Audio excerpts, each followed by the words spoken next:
kí gbogbo etí tó ń gbọ́ mi pé a kú dédé àsìkò yìí. Ọ̀run ṣíṣí orí ìrìn ni èyí, ọ̀run ṣíṣí ti ojoojúmọ́ tí alábòójútó gbogbogbò ìjọ Ìràpadà olùṣọ́ àgùntàn Adébóyè kọ. Èní ni ọjọ́rú ọjọ́ 11 oṣù kẹfà ọdún 2025. Àkọlé ọ̀run ṣíṣí tòní ni dàpọ̀ gẹ́gẹ́ bí ọ̀kan apá kẹta.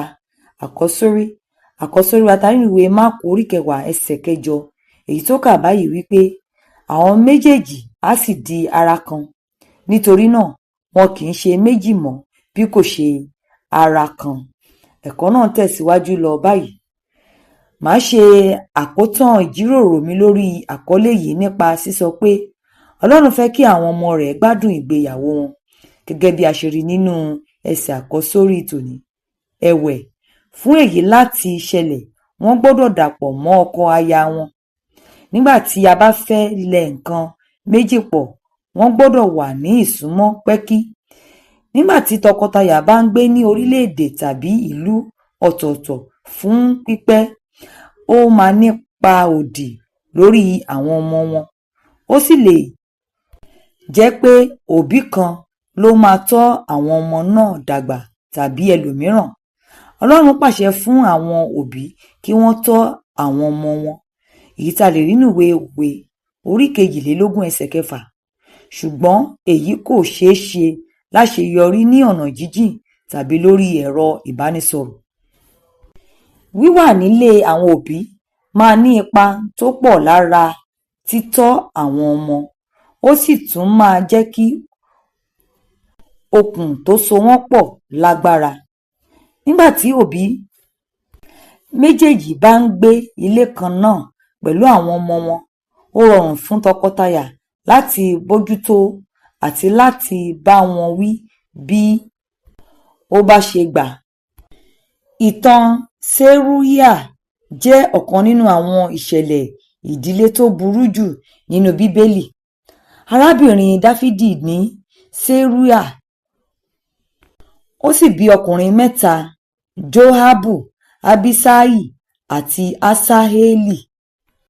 Ní gbogbo Bíbélì, mo ṣàkíyèsí pé a kò dárúkọ bàbá wọn. Èyí tí a lè rí nínú ìwé Króníkà kínní orí 2 ẹsẹ̀ 16.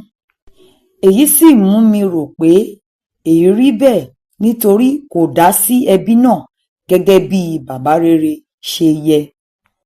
Bí ó tilẹ̀ jẹ́ pé àwọn ọmọ náà dàgbà láti lè di ọkùnrin alágbára, wọ́n ṣàfihàn àwọn kùdìẹ̀kudiẹ èyí tó jẹ́ àṣìṣe ara wọn. Asaeli jẹ́ ẹni tó yára, ṣùgbọ́n ní ìgbà kan ó sáré títí wọ́n fi pa. Èyí tá lè rí nínú ìwé Sámúẹ́lì kejì orí 2 ẹsẹ̀ 12 dé 22.